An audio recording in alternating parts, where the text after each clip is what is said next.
السلام علیکم ناظرین، اس ویڈیو میں آپ کو دنیا کے سب سے پہلے انسان اور سب سے پہلے نبی کے بارے میں بتانے جا رہی ہوں، اسی لیے ویڈیو کو پورا دیکھیں۔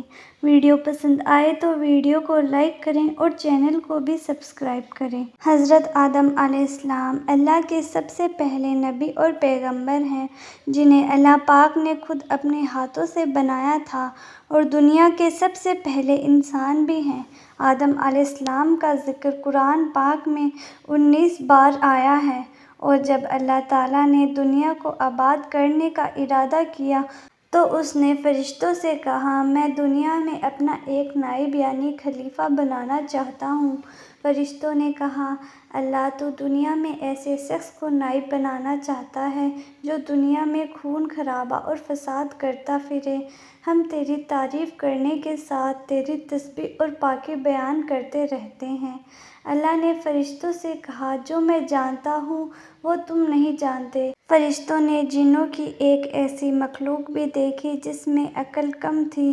پھر فرشتے آپس میں بات کرنے لگے، اللہ تعالیٰ جس مخلوق کو پیدا کرے گا وہ ہم سے زیادہ علم نہیں رکھ سکتی۔ پھر اللہ تعالیٰ نے آدم علیہ السلام کو علم سے نوازا۔ اللہ تعالیٰ نے حضرت آدم علیہ السلام کو کچھ چیزوں کے نام سکھا دیے۔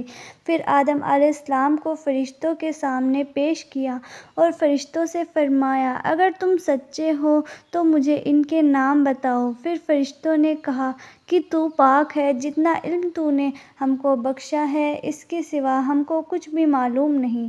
اللہ تعالیٰ نے آدم علیہ السلام سے کہا کہ تم ان چیزوں کے نام بتاؤ، اور آدم علیہ السلام نے ان چیزوں کے نام بتا دیے۔ پھر اللہ تعالیٰ نے فرشتوں کو حکم دیا کہ تم آدم علیہ السلام کو سجدہ کرو، تو وہ سب سجدے میں گر پڑے مگر شیطان نے سجدہ نہیں کیا۔ اللہ تعالیٰ نے فرمایا کہ تو نے سجدہ کیوں نہیں کیا؟ تو شیطان نے گھمنڈ اور تکبر سے کہا، میں سجدہ نہیں کروں گا کیونکہ میں اس انسان سے بہتر ہوں۔ تو نے اسے مٹی سے بنایا ہے اور مجھے آگ سے بنایا ہے، اسی لیے میں سجدہ نہیں کر سکتا۔ اللہ تعالیٰ نے شیطان سے کہا، تو یہاں سے نکل جا اور قیامت تک تجھ پر لعنت برسے گی۔ تو شیطان نے اللہ تعالیٰ سے کہا، میں قیامت تک تمہارے بندوں کو بھٹکاتا رہوں گا، کبھی آگے سے تو کبھی پیچھے سے، کبھی دائیں سے تو کبھی بائیں سے۔ اللہ تعالیٰ نے کہا، اگر جو تیرے بہکاوے میں آئیں گے اور جو تیری بات مانیں گے ان سبھی کو میں جہنم میں بھر دوں گا، لیکن تو فکر مت کر، جو میرے ایمان والے بندے ہوں گے وہ تیری باتوں میں کبھی نہیں آئیں گے اور نہ ہی وہ کبھی بہکیں گے۔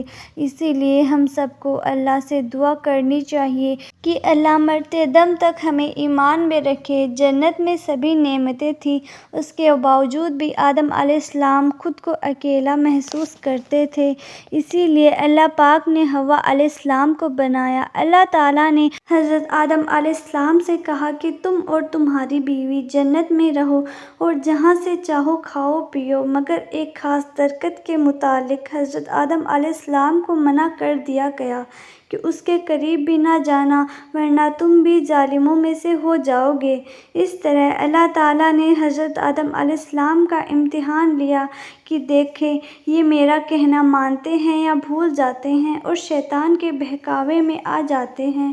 شیطان جو پہلے سے ہی حضرت آدم علیہ السلام سے ناراض تھا، ان کی وجہ سے وہ اللہ تعالیٰ کے دربار سے نکال دیا گیا اور خدا تعالیٰ کی لعنت اس پر ہوئی، اور اس نے قسم کھائی تھی کہ میں حضرت آدم اور اس کی اولاد کو قیامت تک بہکاتا رہوں گا کہ اللہ تعالیٰ کا کہنا نہ مانیں اور خوب برائیاں پھیلائیں۔ وہ حضرت آدم علیہ السلام اور ان کی بیوی حضرت حوا علیہ السلام کو برابر بہکاتا رہا کہ اس درخت کا پھل تم ضرور کھاؤ، اس کے کھانے سے تم فرشتے بن جاؤ گے، جنت میں سے کبھی نہ نکلو گے۔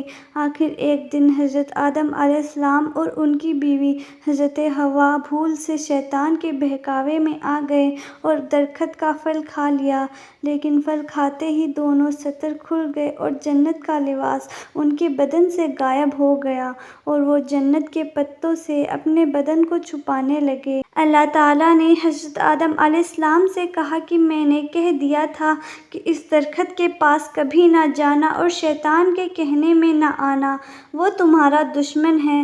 تم اس کے کہنے میں آ گئے، اب تم اور حوا جنت سے چلے جاؤ اور دنیا میں جا کر رہو۔ حضرت آدم علیہ السلام کو جنت سے نکالنے اور شیطان کے بہکاوے میں آنے کا بہت دکھ ہوا اور بہت عرصے تک اللہ تعالیٰ سے معافی مانگتے رہے اور روتے رہے کہ اللہ تعالیٰ مجھے معاف کر دے۔ بے شک اللہ تعالیٰ معاف کرنے والا ہے۔ آخر اللہ تعالیٰ کو رحم آیا اور حضرت آدم علیہ السلام کو یہ دعا سکھائی کہ ہمارے رب، ہم نے اپنے اوپر ظلم کیا اور تو ہم پر رحم نہیں کرے گا تو ہم بڑا نقصان اٹھانے والے میں سے ہو جائیں گے۔ تو حضرت آدم علیہ السلام نے یہ دعا بہت گڑ گڑا کر مانگی اور اللہ تعالیٰ تو بہت رحم کرنے والے ہیں۔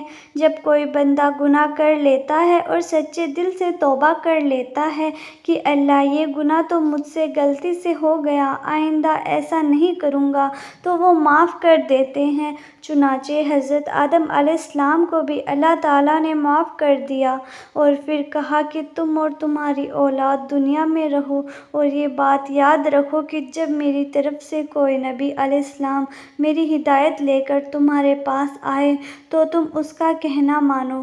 جو میرے بھیجے ہوئے نبیوں کا کہنا مانے گا اس کو پھر نہ کوئی خوف ہوگا اور نہ ہی کوئی غم ہوگا، اور جو لوگ میرے نبیوں کی باتوں کو نہیں مانیں گے اور ہماری آیتوں کو جھٹلائیں گے وہ دوزخ میں جائیں گے اور ہمیشہ اسی میں رہیں گے۔ اس کے بعد حضرت آدم علیہ السلام اور حضرت حوا علیہ السلام دنیا میں رہنے سہنے لگے، خوب جی لگا کر اللہ کی عبادت کرتے رہے۔ ان کی بہت اولادیں ہوئیں اور دنیا میں سب جگہ آبادی ہوتی رہی۔ حضرت آدم علیہ السلام اپنی اولاد کو یہی باتیں بتاتے رہے کہ تم کبھی شیطان کے بہکاوے میں نہ آنا، وہ ہمارا دشمن ہے اور ہم کو بری باتیں کرنے کے لیے بہکاتا ہے۔ ہمیشہ اللہ تعالیٰ کی عبادت کرنا، سچ بولنا، کسی پر ظلم نہ کرنا، ایک دوسرے کے نیک کاموں میں مدد کرتے رہنا۔ آخر کار حضرت آدم علیہ السلام 900 سال زندہ رہ کر وفات پا گئے۔ اس واقعے سے ہمیں یہ سیکھ ملتی ہے کہ اگر ہم سے غلطی ہو جائے تو ہمیں اپنی غلطی کو ماننا چاہیے، اللہ تعالیٰ سے توبہ کرنی چاہیے۔ شیطان نے غلطی کی تو توبہ کرنے کی جگہ گھمنڈ اور تکبر کیا، اور آدم علیہ السلام سے غلطی ہوئی تو انہوں نے اللہ سے توبہ کی۔ اللہ پاک نے آدم علیہ السلام کی توبہ کو قبول کیا اور انہیں معاف کر دیا۔ آدم علیہ السلام کی سنت یہ ہے کہ جب انسان سے غلطی ہو جائے تو اس کو اللہ تعالیٰ سے توبہ کرنی چاہیے اور معافی مانگنی چاہیے۔ بے شک اللہ تعالیٰ معاف کرنے والا ہے اور بہت مہربان ہے۔ ناظرین، جلد ہی ملتے ہیں ایک ایسی ہی نئی ویڈیو کے ساتھ۔ السلام علیکم۔